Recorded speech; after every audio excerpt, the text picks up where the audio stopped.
நீ போய் சொல்ல. அந்த நாமத்தை நீ உச்சரிக்கும் போது அந்த நாமத்திலிருந்து ஒரு வல்லமை புறப்படும்.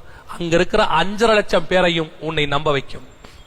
அந்த நாமம் உன் கையில இருந்தா உனக்கு முன்னாடி உட்கார்ந்து இருக்கிற அத்தனை பேரையும் உன்னை நம்ப வைக்கும். அந்த நாமத்துக்கு அப்படி ஒரு பவர் உண்டு.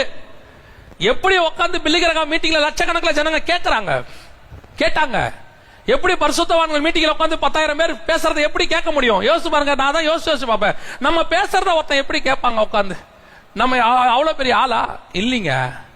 நாம வந்த நாமம் அப்படிப்பட்ட நாமம். அந்த நாமத்தை சொல்லும் போது 10,000 பேர் உட்கார்ந்து கேட்பாங்க. அந்த நாமத்தை சொல்லும் போது 20,000 பேர் உட்கார்ந்து கேட்பாங்க. நீங்க படிச்ச படிப்பு, நம்ம படிச்ச படிப்பு, நம்ம கிட்ட இருக்க ஞானம், அறிவு மொத்தத்தையும் ஊத்தி நீங்க பேசி பாருங்க, கேட்கவே மாட்டாங்க. ஆனா இயேசு நாமத்துல சொல்லி பாருங்க, கேட்பாங்க. மனுஷன் கேட்பான், பிசாசு கேட்கும், காற்று கேட்கும், கடல் கேட்கும், அத்தனையும் கேட்கும். காரணம் அந்த நாமத்துக்கு அப்படி ஒரு வல்லமை உண்டு. நீங்க இனிமேட்டு அந்த நாமத்தை யூஸ் பண்ணி